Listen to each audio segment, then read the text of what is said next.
In the previous segment, we discussed cost shifting, where hospitals, faced with a temporal decline in prices paid by public insurers, raise their prices to commercial insurers. In this segment, we will discuss a related phenomenon known as cross-subsidization. Cross-subsidization is the practice of channeling revenue from profitable services to subsidize unprofitable services.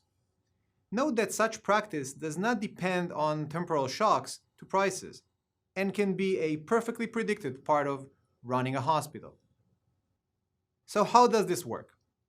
Think of a general community hospital as providing multiple services, which are typically organized in service lines.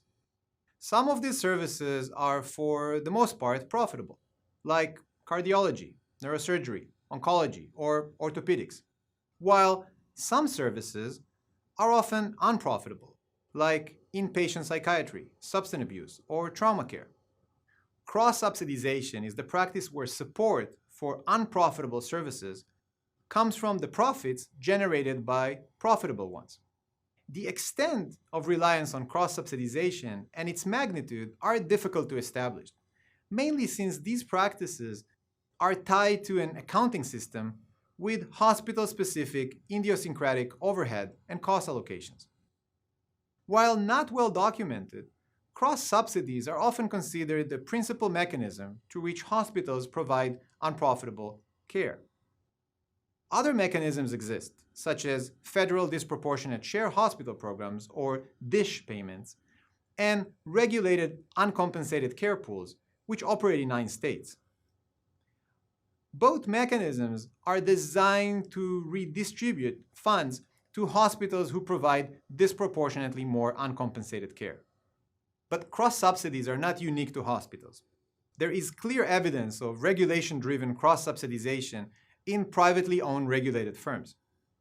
Regulation of the transportation and telecommunication industries has broadly consisted of requirements for providing some unprofitable services in return for entry restrictions to block competition on other services.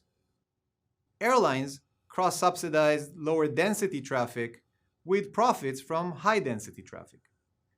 Railroads, prior to the creation of Amtrak in 1971, cross-subsidize unprofitable passenger services with profits from freight. In telecommunications, profits from long-distance services were used to subsidize local services. But unlike hospitals, cross-subsidies in transportation and telecommunication were quite visible. All could observe every airline or train fare, and the same is true for the price of local and long-distance calls. Studies of this industry suggested that this regulation was highly inefficient, and all these industries were deregulated. Cross-subsidization was found to be a distortive and unproductive way of achieving social goals. In 2014, I led a team of researchers to uncover evidence of cross-subsidies. To do so, we focused on markets that experienced entry by cardiac specialty hospitals. These hospitals focus on a single profitable service line, cardiology. This led to revenue pressure in cardiology among general community hospitals. This should not be surprising, as these hospitals are now competing for both cardiologists and cardiac patients with the new specialty entrant. But the question we were after was, did general community hospitals, most exposed to entry by cardiac specialty hospitals, reduce their provision of uncontested services that are considered to be unprofitable? Services like psychiatry, substance abuse, and trauma care. In other words, did hospitals that lost revenue due to specialty entry responded by reducing the funding to unprofitable services? We also wanted to study the effect of entry on uncontested services that are considered to be profitable, like neurosurgery. We might expect more resources devoted to neurosurgery as a source of both profit and cross-subsidization. Entry of specialty hospitals into a profitable service line will reduce incumbents' profit and thereby may compromise the ability of incumbent general hospitals to cross-subsidize unprofitable services.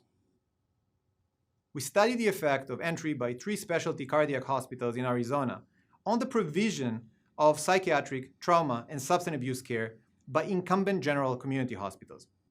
We also tested the effect of entry on incumbents' provision of neurosurgery, an uncontested but profitable service.